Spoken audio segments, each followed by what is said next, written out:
Here in India, the rumour mills are buzzing. There is talk of one nation, one election. One nation, one election. One Nation, One Election, a financial perspective. Welcome back to India Speaks, your go-to podcast for in-depth analysis on the nation's most pressing issues. Today, we zero in on the financial aspects of the much-discussed One Nation, One Election proposal. Is it the cost-saving miracle it's touted to be? Or is there more to the story? Let's dive in. The Bharatiya Janata Party, BJP, has advocating for the One Nation, One Election policy aimed at synchronizing elections for the Lok Sabha and all the state assemblies. This initiative promises significant cost saving for the government and aims to improve governance and stability in the country. But what exactly is One Nation, One Election and how could it save money? Let's break it down. One Nation, One Election refers to holding simultaneous elections for the Lok Sabha and state legislative assemblies across India. Currently, elections are held separately with different states going to polls at different times, leading to a cycle of continuous elections. This system can disrupt governance and lead to repeated deployment of resources. First, let's talk about the administrative costs. The cost of conducting elections in India, particularly the Lok Sabha elections, is substantial. For the Lok Sabha elections 2024, an estimated rupees 1,20,000 crores is projected to be spent, making it world's most expensive election. This amount is nearly double the expenditure of the previous Lok Sabha elections, which was rupees 60,000 crores in 2019 and 30,000 crores in 2014.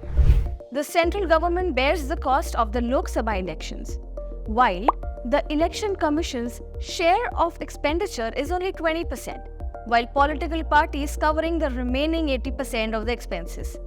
Additionally, the cost of procuring electronic voting machines has been increasing with the latest budget allocating rupees 1,891.8 crores for EVMs.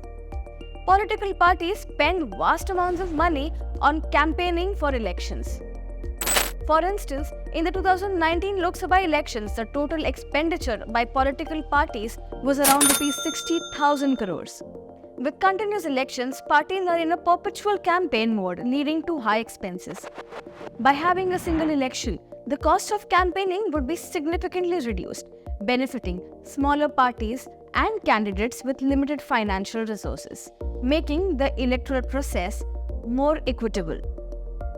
Holding simultaneous elections allows for economies of scale. Bulk procurements of election materials such as electronic voting machines and voter verification paper audit trail system can be done more cost efficiently. Centralized training of polling staff and standardization of procedures across the country can also lead to efficiency and cost savings. The One Nation, One Election initiative aims to save costs associated with conducting multiple elections at different levels. According to estimates, implementing this model could result in saving of about rupees 7,500 crores to rupees 12,000 crores by diminishing the frequency of elections. This initiative is supported by industry bodies like FICCI and CII, who advocates for synchronized Lok Sabha and Assembly elections to reduce disruption and additional costs. The cost of electronic voting machines in India varies depending on the model. The latest variant, the M3 EVM, costs around rupees 17,000 per unit.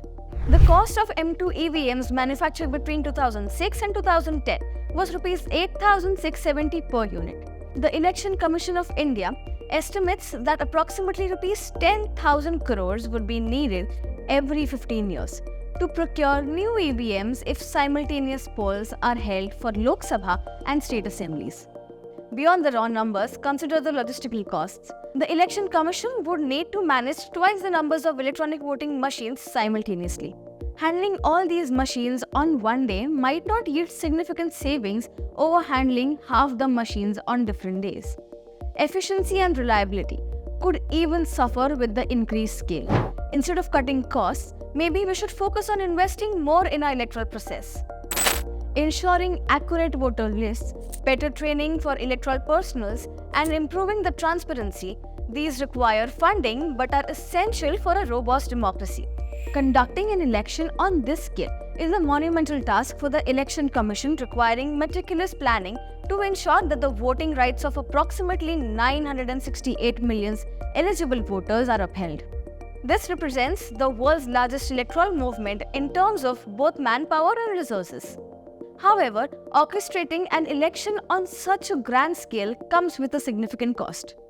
The expenses involved in conducting a Lok Sabha elections have risen steadily over the years. In 1951 to 1952, India's first election cost a modest rupees 10.5 crore. Fast forward to 2019 and the cost has skyrocketed to a staggering rupees 50,000 crores or $7 billion.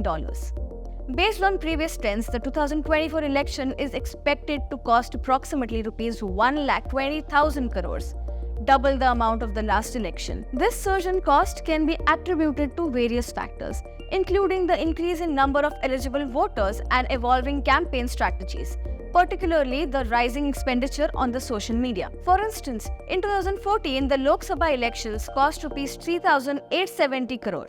By 2019, it had significantly increased. Examining the expenditure per electoral, the cost has risen from 6 paise per electoral in 1951 to rupees 46 in 2014. A major portion of the election expenses is allocated to social media campaigning, with politicians employing extravagant strategies to sway voters. But what exactly does the Election Commission spend on during polls? The expenses are diverse, from deploying officials and armed personnel to setting up polling booths, procuring electronic voting machines, and running awareness programs. For instance, the cost of procuring and maintaining EVMs has significantly increased, with the latest budget allocating rupees 1,891.8 crore for EVMs. Administrative costs also form a substantial part of the expenditure. The EC remunerates its official and volunteers for the poll-related work, covering training sessions and travel expenses. For instance, presiding officers are paid rupees 350 per day, while polling officers receive rupees 250 per day. The EC's budget has increased from rupees 236.6 crores in 2018-19 to rupees 340 crores in 2023-24. The rise corresponds with the increase in EC staff from 591 personnel in 2022 to 855 in 2024. The scale of Lok Sabha elections has grown immensely, with over 8,000 candidates from 673 parties contesting in 543 constituencies in 2019. And who bears the expenses? According to the guidelines, the central covers the cost of Lok Sabha elections, while state assembly elections costs are borne by the respective state governments. If elections are conducted simultaneously, costs are shared equally between the state and the center. The 2024 Lok Sabha election is set to be the most expensive in history, conducted over 7 phases and lasting 44 days. The total duration from the announcement to the counting of votes will span 82 days. This lengthy and tedious process underscores the immense scale and costs of conducting elections in the world's largest democracy. Thank you for joining us on this financial exploration of One Nation, One Election. Stay tuned to India Speaks for more insightful discussions. Until next time, stay informed and engaged. Remember, true democracy requires investment not just in money but in commitment and integrity.